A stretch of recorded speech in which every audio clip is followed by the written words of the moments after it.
Las teorías que se han escrito, muchos los autores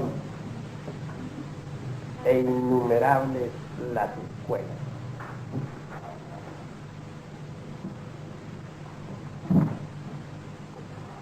Por todas partes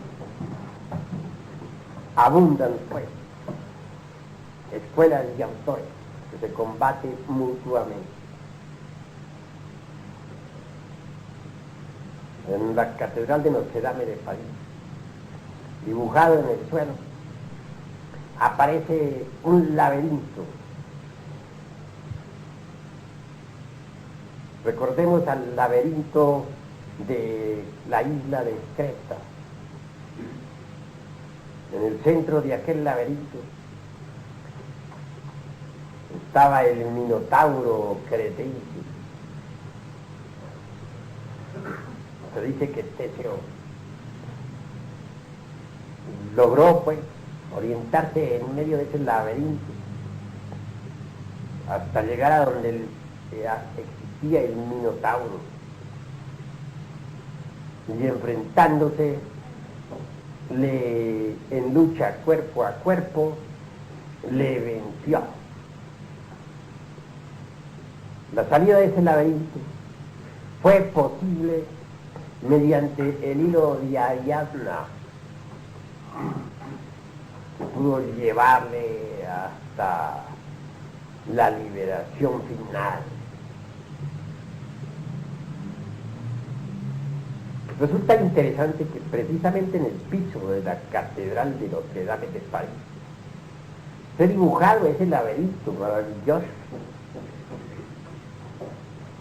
Indudablemente, todo esto es algo que nos invita a la reflexión.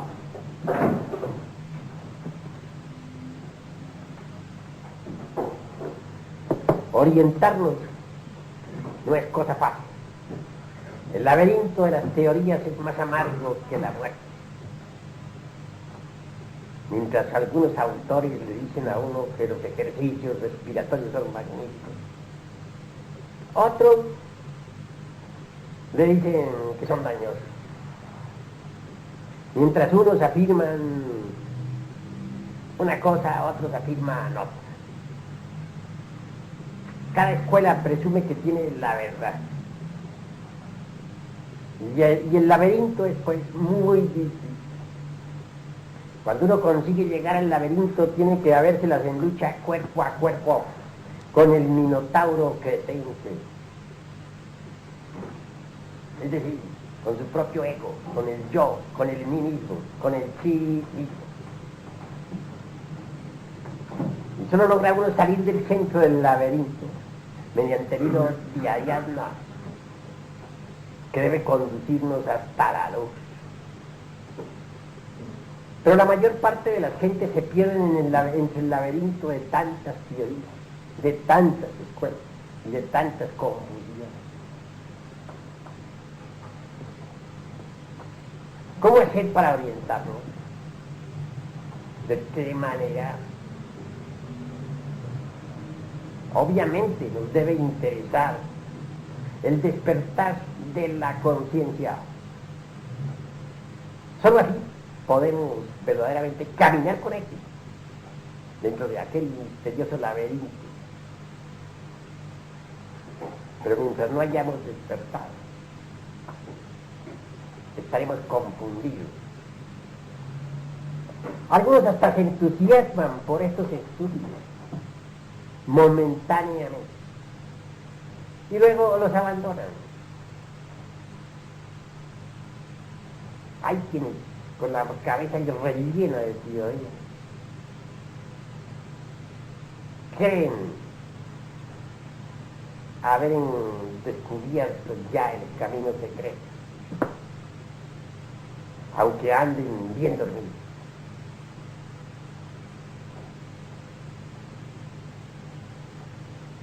Parece increíble, pero hay maestros de la gran logia blanca,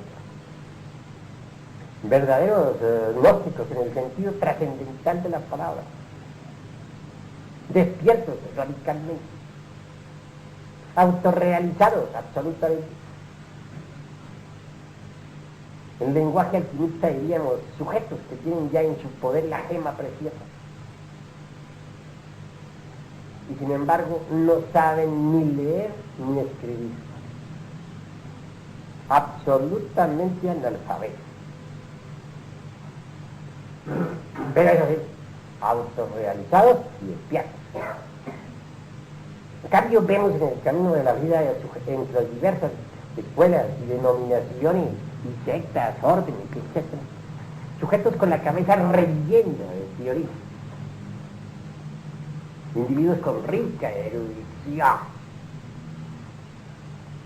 pero con la conciencia completamente dormida. Ignorantes, ilustrados, que no solamente no saben, sino que lo que es peor, ni siquiera saben que no saben.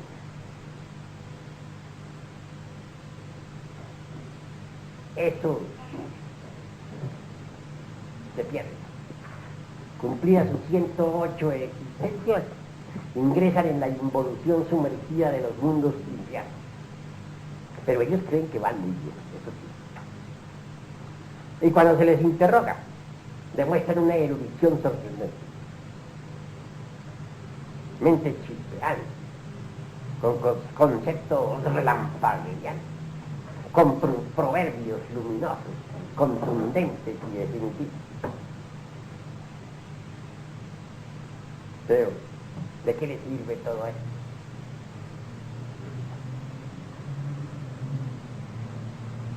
Nosotros necesitamos despertar primero que todo, para saber cómo nos vamos a orientar.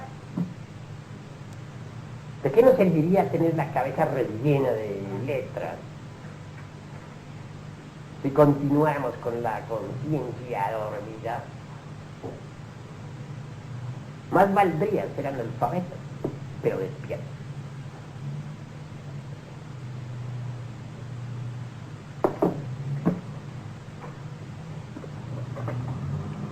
Incuestionablemente, mis caros hermanos, lo primero que necesitamos es saber que estamos dormidos. Desafortunadamente, aunque aquí lo esté afirmando, y aunque ustedes estén aceptando que están dormidos,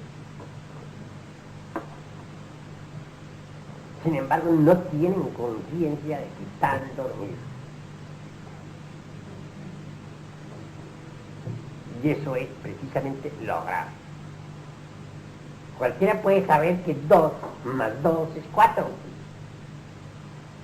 Pero otra cosa es tener conciencia de que 2 más 2 es 4.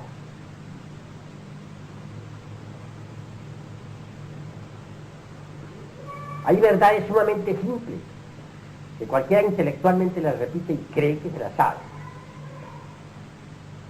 Cree que tiene conciencia de ellas, mas no tiene conciencia de ellas. Si se quiere despertar realmente, tenemos que empezar por reconocer que estamos dormidos. Cuando alguien reconoce que está dormido, es señal completa de que ya comienza a despertar.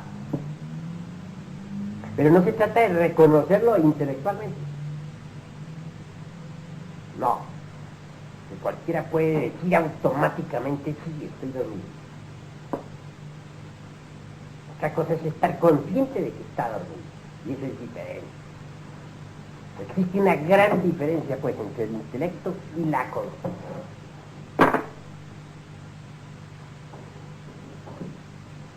En el mundo práctico, tenemos nosotros que aprender a determinar asociaciones específicas, inteligentes, para la vida en los mundos superiores. Durante el mal llamado estado de vigilia, estamos asociados con todos los seres humanos, ya a través del trabajo, o en el hogar, o en la calle, etcétera, etcétera, etcétera. Durante las horas del sueño existen también asociaciones. Esas son el resultado específico de aquellas mismas que hemos o que tenemos en el mundo físico. Por ejemplo, si un sujeto XX, no importa quién, vive en la cantina, obviamente sus asociaciones serán con briagos, y en los mundos internos, durante las horas del sueño y después de la muerte, su vida será de cantina, relacionado con cantineros, con vagabundos de toda especie. Si alguien se asocia con ladrones y bandidos, en los mundos internos, durante las horas del sueño, vivirán che bandidos, ladrones. Así pues, nosotros debemos determinar aquí y ahora, en el mundo del físico, el tipo de asociaciones que queremos durante el sueño y después de la muerte. Al estar reunidos aquí, nos conviene, porque el resultado será que nos asociaremos también durante las horas del sueño y después de la muerte. Muy bonito es estar asociados durante las horas del sueño, así mismo en este tema, estudiando los misterios de la vida y de la muerte. Muy bonito es estar asociados nosotros, dedicados al estudio después de la muerte. Pero eso solamente es posible si nos reunimos frecuentemente. Así pues, nosotros mismos debemos provocar el tipo de asociaciones que deseemos. Nosotros mismos debemos provocar el tipo de asociaciones que queramos tener durante el sueño y después de la muerte. Comprendido eso, estableceremos bases muy fuertes para el despertar de la conciencia. Necesitamos aprender a vivir viscados en paz, porque sucede que los seres humanos no sabemos vivir. Eso es muy grave. No medimos el tiempo, creemos que este vehículo físico nos va a durar una eternidad, cuando realmente no dura casi nada, se vuelve polvo. El teatro, el cine, es algo que causa daños muy graves al ser humano. En otros tiempos, por ejemplo, en la Babilonia, el teatro era completamente objetivo. Tenía como único objeto el estudio del karma y la ilustración que debía darse a los asistentes. Los actores no se aprendían de memoria ningún papel. Aparecía alguien en escena sin haber estudiado ningún papel. Sinceramente se autoexploraba a sí mismo, con el objetivo de saber. Eso era lo que más anhelaba, y eso que más deseaba, era lo que hablaba.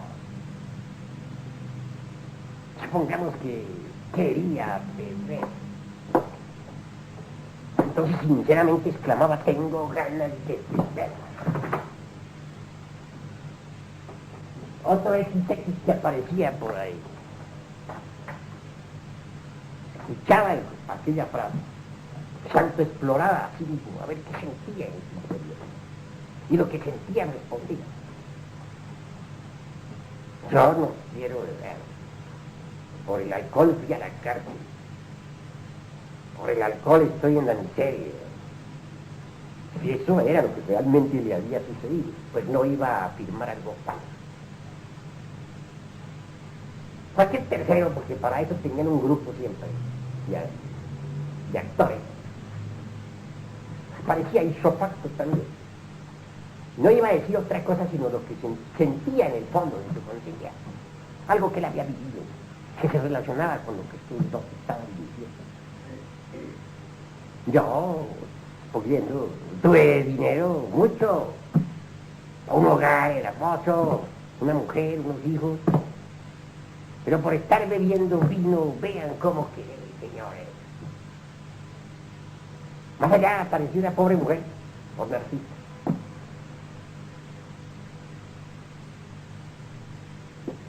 Perdí mi hijo por la bebida, perdí mi hijo por ese maldito licor. Y así comenzaba a desarrollarse un drama, una escena improvisada. Muchas veces podía terminar en la forma más dramática. Y los notarios rigurosamente escribían no solamente el desarrollo del drama en sí mismo, sino hasta los resultados finales. Seleccionaban después todavía de tal pieza lo mejor.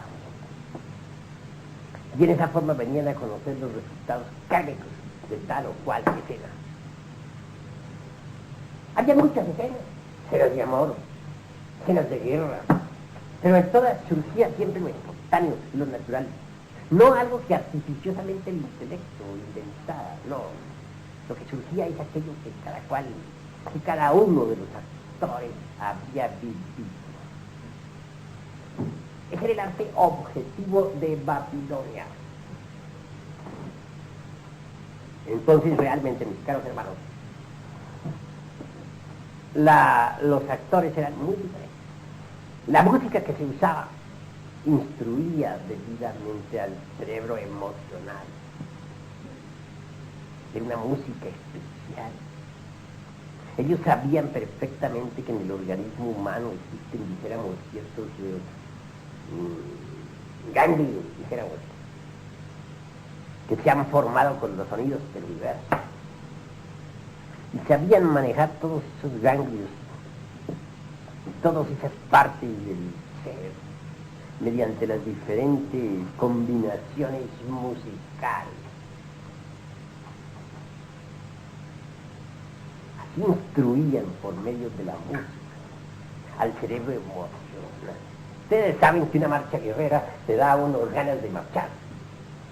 De una música fúnebre lo pone a meditar, despiadado. De una música, dijéramos, romántica, le trae recuerdos de los tiempos idos, etcétera, etcétera, y sus noches de amor. Ellos combinaban inteligentemente los sonidos para instruir también sabiamente al cerebro emocional. Vean ustedes qué interesante. El centro del movimiento solía también recibir enseñanza mediante danzas sagradas. Esas danzas eran importantísimas en Babilonia. Cada movimiento equivalía a una letra. Y el conjunto de letras contenía determinadas oraciones, determinadas tesis, determinadas antítesis, determinadas instrucciones. Así todo el auditorio recibía una cultura riquísima. Era otro tipo de teatro. Los artistas no se llamaban artistas, sino orfeístas, que interpretadamente significa sujetos que sienten con entera precisión las actividades de la esencia, de la conciencia. Pero después de la cultura grecorromana, el teatro se degeneró. Y ya los artistas, y ya los orfeístas desaparecieron. Surgieron entonces los llamados artistas cómicos, los actores.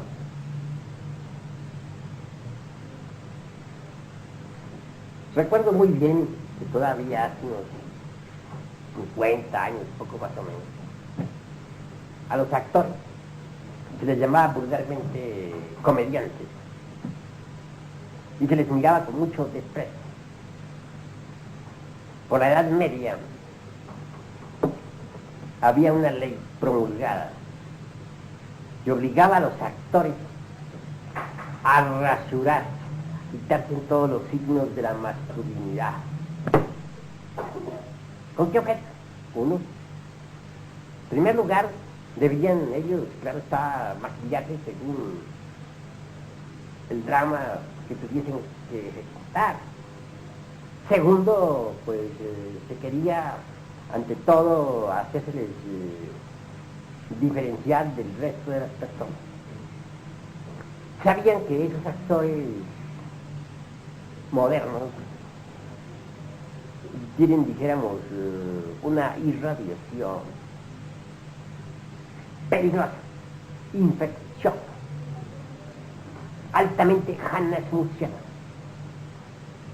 y rasurándose, quitándose los signos de la masculinidad, cada cual podía evitar pasar cerca de ellos o darles la mano. Si ustedes observan cuidadosamente la vida de los llamados artistas, los teatros, sentirán, y si son un poquito sensitivos, podrán captar el tipo de radiaciones hanasmusianas que ellos emiten y que infectan la mente de la gente. Hoy ya pasó esa costumbre, ya no hay ninguna ley promulgada en ese sentido contra ellos, ya se les da la mano, ya se les trata de igual a igual, ya hasta se les quiere imitar. Así ellos pueden destilar perniciosamente sus ondulaciones de Hanasmusen en las mentes de todas las personas. Duele un poquito tener que decir esto porque hay muchas gentes que viven del drama, de la escena, en fin, que son actores. Pero nosotros tenemos que colocarnos en el plano de las realidades concretas. Ya las personas que han pasado de 50 años recordarán precisamente que hace medio siglo todavía se les miraba con desdén, se les trataba como simples cómicos o comediantes, etcétera, etcétera. Claro, ellos se abrieron paso y ahora se les considera igual, ¿no? Pero no por eso dejan de emitir sus ondulaciones que son terriblemente peligrosas. Naturalmente que ellos aprenden papeles de memoria absolutamente subjetivos, de cosas que existieron o no han existido nunca. Comedias, dramas, que pueden tener o no tener ninguna realidad, que son únicamente producciones de sus mentes.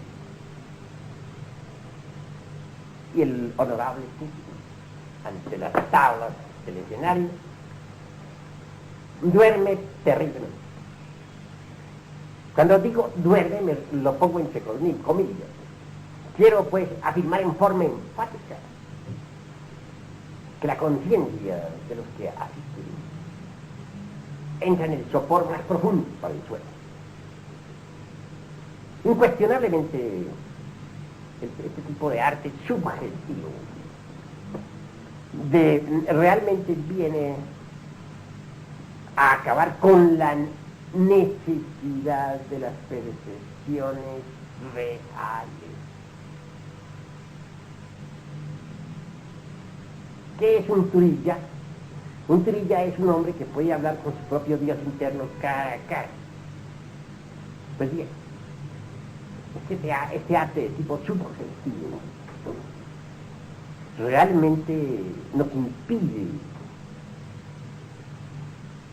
el llegar al estado de turillas.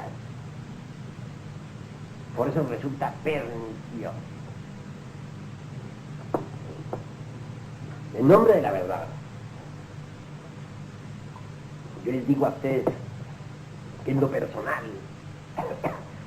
No me agrada a mí absolutamente el cine ni la televisión.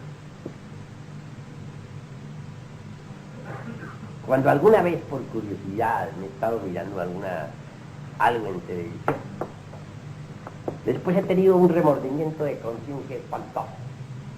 He tenido que proceder a limpiar todos los elementales o elementarios que se formaron en mi aura. Y no vuelvo a quedar tranquilo hasta que desintegro el último de ellos.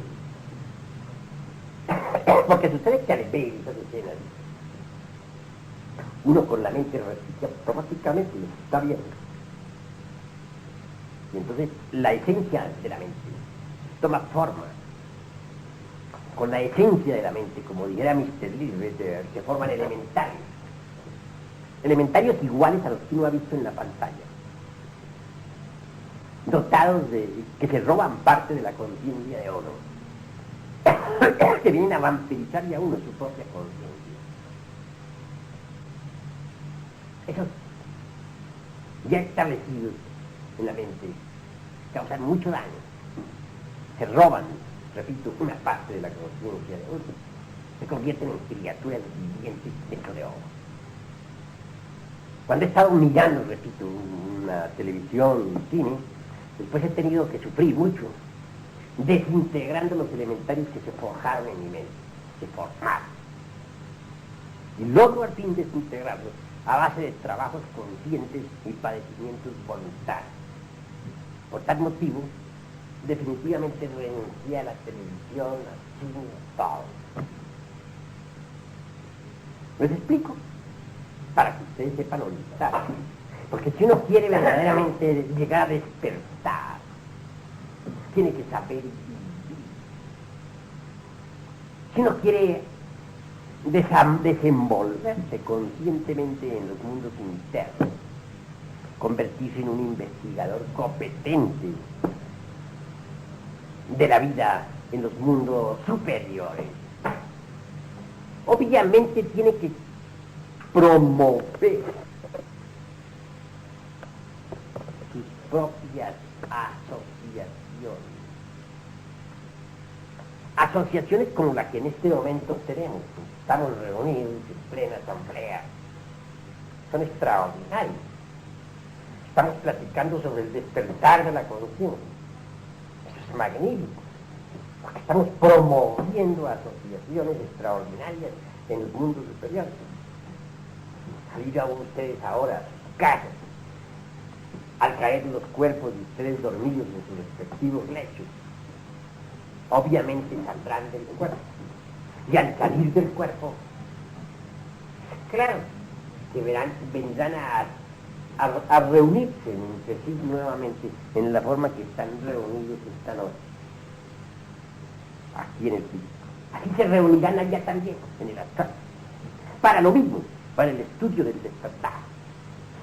Y que es claro que recibirán la ayuda de los maestros de la fraternidad oculta. Están promoviendo pues asociaciones extraordinarias para los mundos superiores. Pero si ustedes no estuvieran aquí, sino en una cantina, en una casa de juegos, en un cabaret, al dormir sus cuerpos esta noche, la esencia de cada uno de ustedes esté afuera, es decir, sus valores internos ya afuera, se encontrarían, nuevamente se asociarían, pero ya no sería para estudiar el despertar.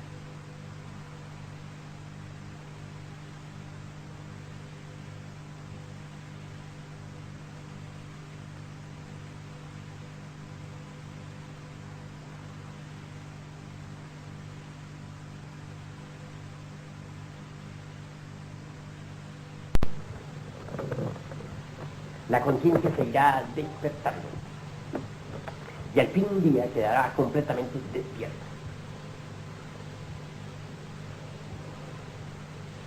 Una vez despierta la conciencia, estaremos lo suficientemente preparados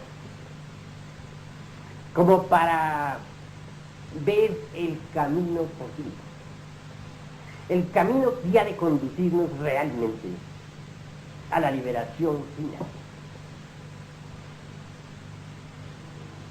Pero ¿cómo podríamos ver por sí mismos el camino si no nos esforzamos en despertar? ¿Pueden acaso los dormidos ver el camino? Entonces necesitamos despertar, ¿verdad?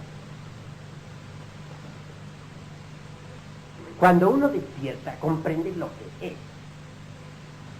Hace uno un inventario de lo que tiene y de lo que le sobra y de lo que le falta. Muchas facultades que uno cree que tiene no las tiene. Y mucho que no sabe que tiene realmente tiene. Pero uno solamente puede venir a hacer ese inventario de sí mismo cuando está despierto. Porque un dormido, ¿cómo va a hacer inventario de sí mismo? ¿Qué sabe de sí mismo el dormido? Sí, pues despertar es fundamental. Vital. Pero para despertar hay que saber vivir. Escrito está que el que con lobos anda, a aullar aprende. Tenemos que saber con quiénes andamos. ¿Cuál es el tipo de asociaciones que vamos a crear en la vida práctica? Debemos saber seleccionar nuestras amistades, porque eso es definitivo. Conforme nos esmeremos en el vivir inteligente, la conciencia seguirá siendo cada vez más despierta, hasta que al fin podrá un día despertar. Al despertar, podemos darnos cuenta del estado lamentable en que nos encontramos. El ser humano normalmente tiene tan solo el cuerpo planetario. ¿Cuál es el cuerpo planetario? El cuerpo físico, con su asiento vital, claro. Más allá del cuerpo físico, lo único que hay es una suma de agregados psíquicos, inhumanos.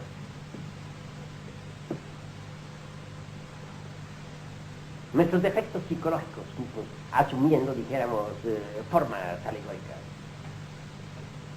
Ira, codicia, lujuria, envidia, orgullo, pereza, gula, etcétera, etcétera. ¿Qué es lo que continúa después de la muerte? En una suma de agregados psicológicos. Si decimos que después de la muerte continúa un montón de diablos, no estamos exagerando, es verdad. Llamémonos ira, codicia, envidia, etcétera, etcétera, pero eso es lo que continúa. No poseemos ciertamente un centro, dijéramos, permanente de conciencia. No. Desafortunadamente, la esencia es enfrascada entre todos esos agregados inhumanos. No hay, pues, una individualidad permanente en el animal intelectual equivocadamente llamado hombre. La individualidad es algo que hay que lograr.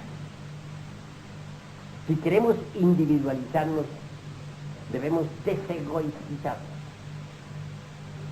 Solo mediante la desegoización es posible la individualización.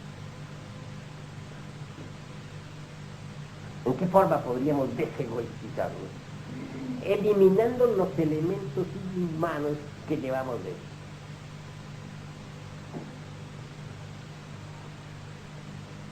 ¿Cómo podríamos eliminarlos? Solo después de haberlos comprendido.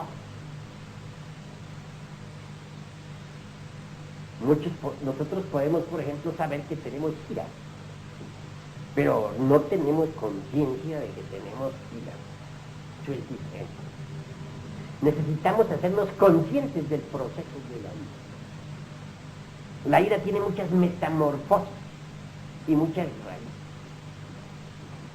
Hay ira por la lengua, hay ira por el ánimo,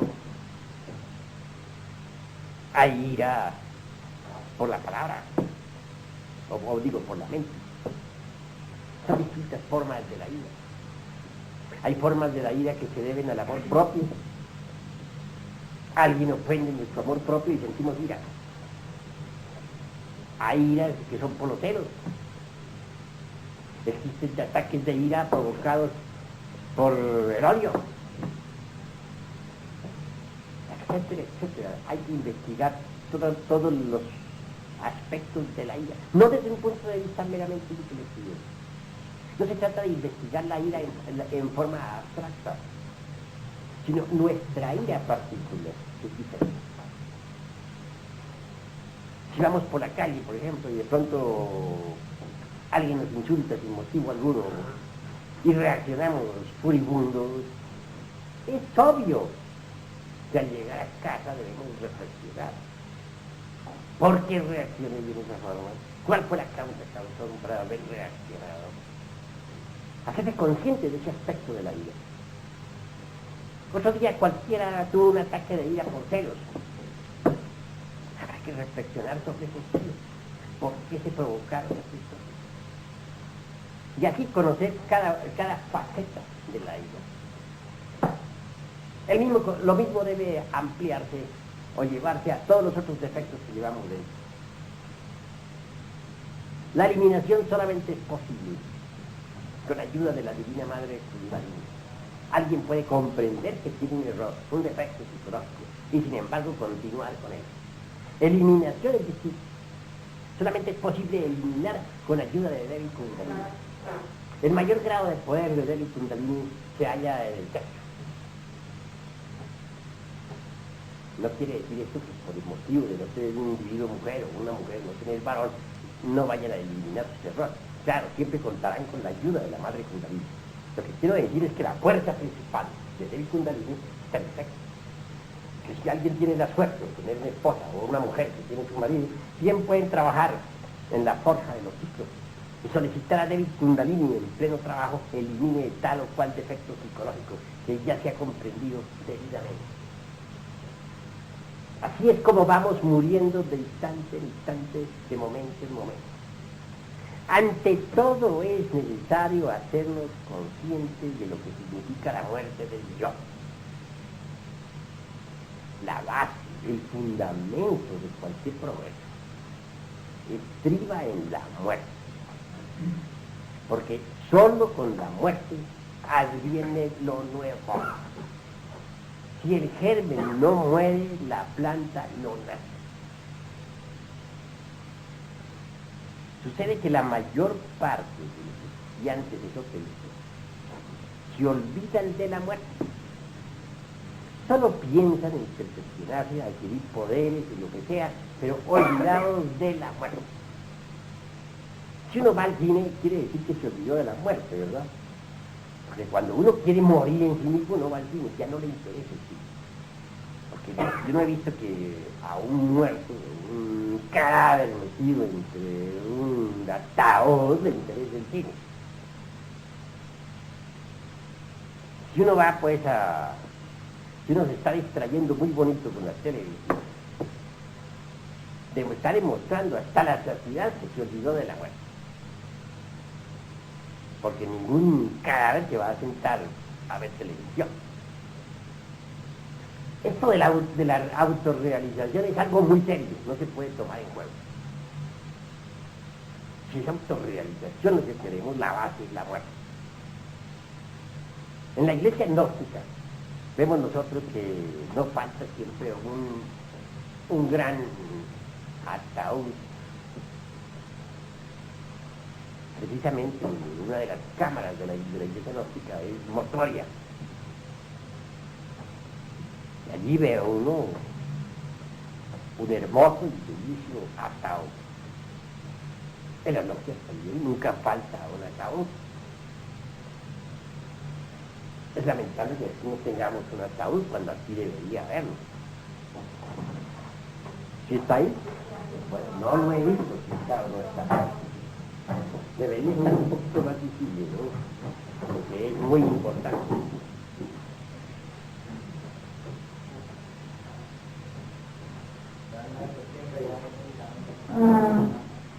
Bueno.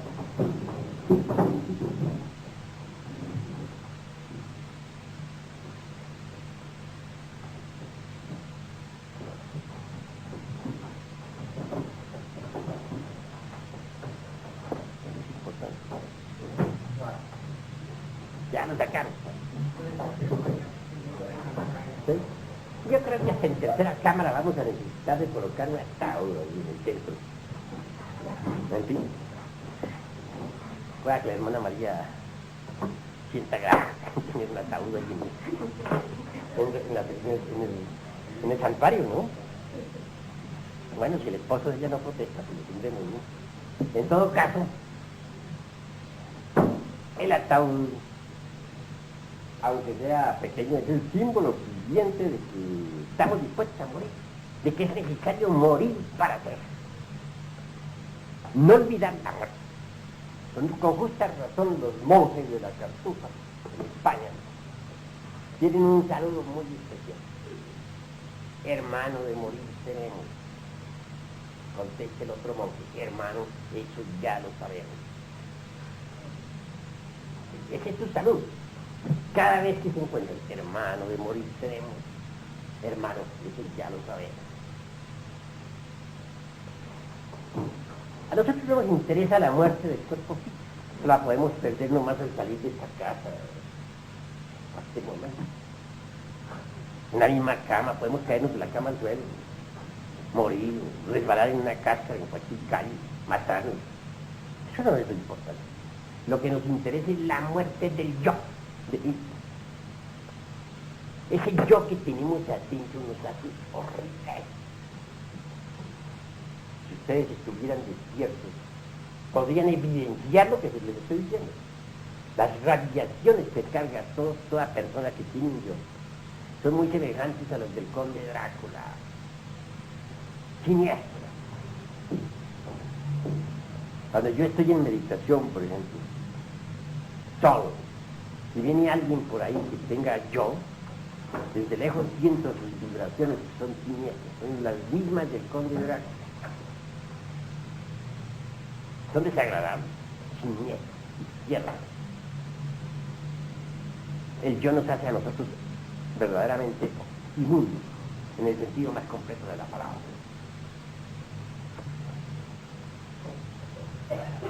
Así pues, uno cuando ya consigue eliminar el yo, desintegrar todos los elementos inhumanos que lleva dentro, queda entonces sí radicalmente despierto,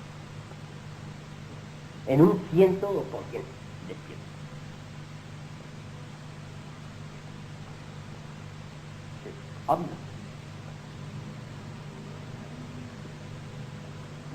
También es necesario vestirnos con los cuerpos existenciales superiores del ser. Me viene en este momento a la memoria cierta instrucción recibida en noches pasadas.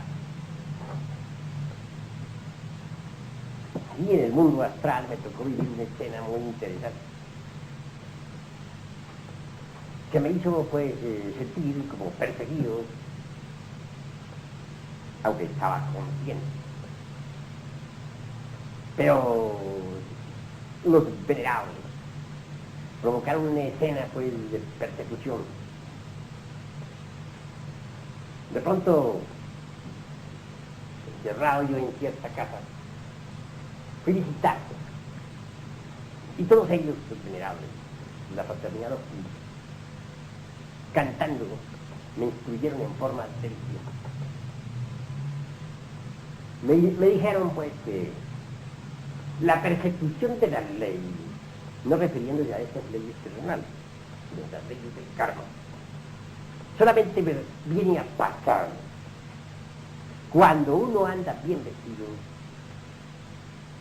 y en un rico carro. Es decir, anden ustedes bien vestidos, en un magnífico carro, y con un buen dinero en la bolsa, y se acabaron las persecuciones. Estoy hablando en un lenguaje que ustedes tienen que saber entender. ¿A qué carro se referían los venerables? Al carro de Merkabah. ¿Cuál es ese carro? Ese carro está compuesto por 4 cuerpos: el físico, el astral, el mental y el causal. Eso es el carro. Cuando ustedes en Cábala oigan hablar del carro de Merkabah, se refiere a los 4 cuerpos. Bien vestido. ¿Qué se entiende por un personaje bien vestido en un rico carro? En Cábala. El que se ha fabricado los cuerpos existenciales superiores del ser. Y que aún más los ha criticado. Ese es un sujeto bien vestido. Y si lleva buen dinero entre la bolsa, ¿qué se está afirmando? Que tiene capital cósmico. Tal capital se consigue haciendo buenas obras, trabajando por la humanidad. Es obvio.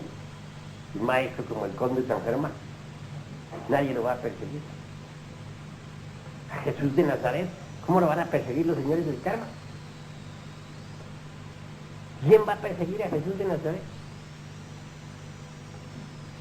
Perseguir al infeliz que anda mal vestido, a pie, todo amolado, sin dinero. ¿Cuál es el infeliz, el indigente mal vestido? El pordiosero. ¿Cuál será? El que no ha fabricado los cuerpos existenciales superiores del ser. Villegas y todo el que llega, Vicente y toda la gente, Don Raimundo y todo el mundo. Esos son víctimas de la ley. ¿No los ven ustedes? Van de aquí para allá siempre en la desgracia. Nacen sin saber cómo y mueren sin saber por qué. Siempre con una venda en los ojos desde la cuna hasta el sepulcro. Se casan, se llenan de hijos, viven en la pobreza más desgraciada. Siempre infelices, siempre perseguidos. Cuando uno se vistió bien y tiene un bonito carro y con buen dinero entre la bolsa, se acabó la persecución. ¿Quién perseguiría al conde Cagliostro? Ni siquiera pudo contra él el famoso Luis XV. Lo encerró en la Bastilla, digo. Pero ustedes creen que el conde Cagliostro iba a permanecer encerrado ahí en la Bastilla. Un hombre que manejaba los estados de Guinea. A ratos estaría ahí y a ratos estaría por Roma, por París, por Londres, por todas partes menos en la Bastilla. Cuando salió de la Bastilla 2 meses después, salió regiamente, espléndidamente, lleno de oro y de diamantes, con lo que quiera, sonriendo, alegre, era el mundo. 10.000 personas lo llevaron sobre sus autos. Un triunfador, ¿verdad? Dice que lo metieron a la cárcel y que murió en la cárcel. Es falso. Nadie sabe qué se hizo el conde Cagliostro. ¿Qué diremos del conde San Germán? De Altotas, el gran iniciado. Todavía vive. Siempre combatido. Jamás vencido. De manera que entonces, hermanos, vistámonos bien y todo nos cambiará. Tengamos un bello carro y verán ustedes una vida mejor. Obviamente tenemos que fabricar ese carro. Empezaremos con el cuerpo astral. Eso es necesario. Para eso hay que utilizar el esperma sagrado. Desafortunadamente las gentes comunes y corrientes no saben apreciar el valor del esperma. Lo gastan, lo extraen de su organismo miserable. Ahí donde está todo el poder con el que pueden cambiar la totalidad de su vida y convertirse en dioses. Lo tiran como si fuera nada. Ellos mismos se arruinan. sí mismos se condenan a la desgracia. Así se transforma ese esperma, se convierte en energía. Las cosas cambian. Porque es con esa energía sutilísima del sexo con la que vamos a elaborar el cuerpo astral. Una vez forjado ese cuerpo, forjado, podremos viajar con él consciente y positivamente. Uno sabe que tiene un órgano cuando lo usa. Sabemos que tenemos una mano, brazos porque los movemos, pero sabemos que tenemos pies porque caminamos con ellos. Sí, obvio. Así también cuando uno se da el lujo de fabricar su cuerpo astral, sabe que lo tiene porque puede usarlo, porque puede moverse con ese cuerpo en forma positiva, dinámica. Otro tanto ocurre con el mental, hay que fabricarlo mediante la transmutación del esperma en energía. Las gentes no tienen una mente propia, nosotros necesitamos crearnos una mente individual propia. Solamente se puede crear mediante la transformación del esperma en energía. Y por último, fabricar el cuerpo de la voluntad consciente para manejar todas las circunstancias. Quien es víctima de las circunstancias no posee el cuerpo de la voluntad consciente. Uno tiene que aprender a determinar las circunstancias, no que las circunstancias lo determinen a uno.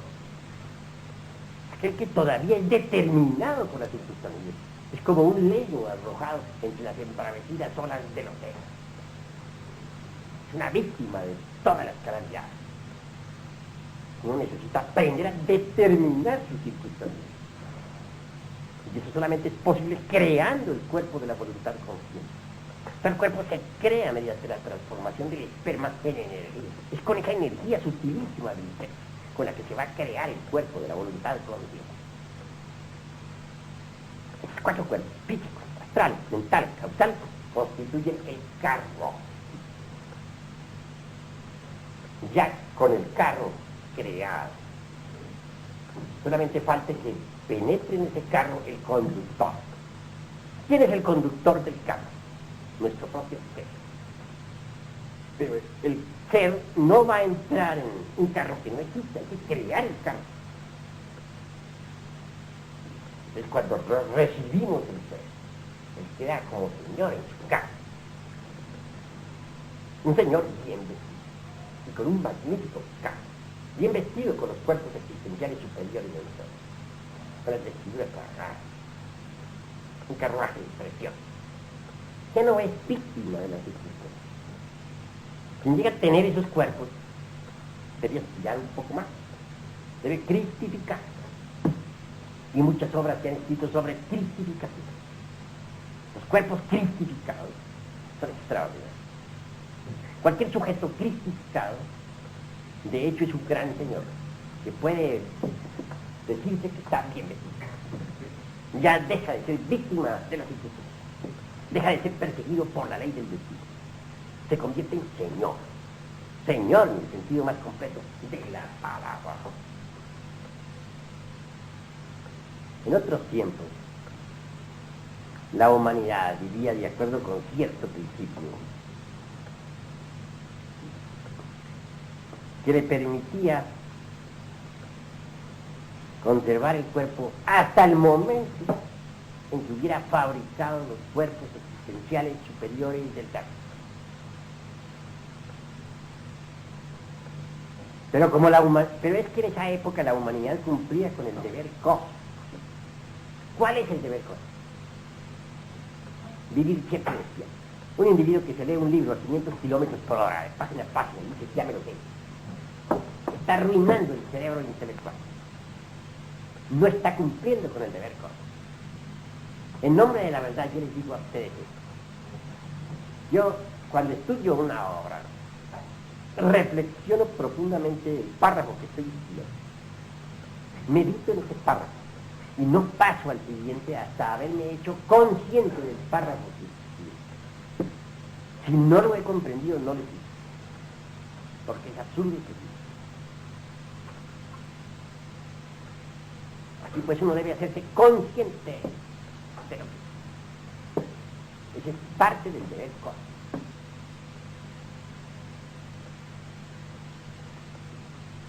Seguimos con el centro emocional. Dejarse uno llevar de las emociones violentas. Esas son. En las plazas de toros de Venezuela, escandaloso. Mujeres que desde desenfreno de sus pasiones se quitan la ropa interior y se la arrojan a los toreros y los zapatos, pero quedan perfectamente locas. Hombres haciendo barbaridades. Por último sacando el torero en otro, como un gran señor, cuando no es más que un pobre toro. En las partidas de fútbol se ven cosas horribles. Muchas veces los futbolistas terminan en una batalla campal. ¿Por qué? Si se examina el motivo, encontramos que es inverso, absurdo. Hay quienes justifican el fútbol, quienes dicen que el fútbol se lo debemos de los antepasados, que los aztecas lo jugaban. Hay quienes dicen sí, aquí tenían también la taquilla donde vendían los boletos. Eso es falso. La bola de fútbol representa entre los aztecas al sol. Y cuando ellos tenían su juego ese, representaba la lucha de la luz con las tinieblas. Era un movimiento ritual previamente estudiado. Ven ustedes ahí ese cuadro que tenemos en el árabe, ¿verdad? En el suelo. Las losas blancas y negras representan la lucha entre la luz y las tinieblas. Así también, el juego de pelota entre los aztecas era una liturgia de vida previamente estudiada. Cada movimiento correspondía a la liturgia. No habían movimientos a la loca, todos estaban previamente trazados. Con todos esos movimientos se simbolizaba o alegorizaba la lucha entre los poderes de la luz y los poderes de las tinieblas. Un juego similar estuvo establecido en las catedrales góticas de la Edad Media en Europa. Tal juego se verificaba y se realizaba exactamente dentro de las catedrales. Y era parte de la liturgia dirigida por el cura, para simbolizar la lucha entre los poderes de la luz y de las tinieblas. Pero ese jueguito tonto de los futbolistas no tiene tradición ninguna, excepto la de un pobre tonto también en Inglaterra que un día se le ocurrió llenar de aire una vejiga de esos de hule, luego que ya la infló, que el globo estuvo inflado, lo envolvió en un pedazo de cuero, ¿no? Cosió y se puso a darle patas.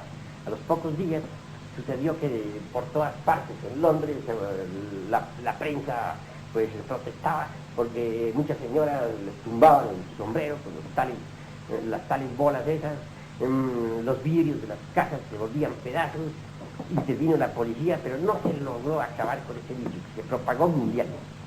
Ahora que es muy serio, dice, y lo han vuelto serio. Volver serio la tontería de un vagabundo, de un tipo que no tenía trabajo en Londres, eso es de lo más estúpido. Bien, vean ustedes lo que son los dos. Si un futbolista en pleno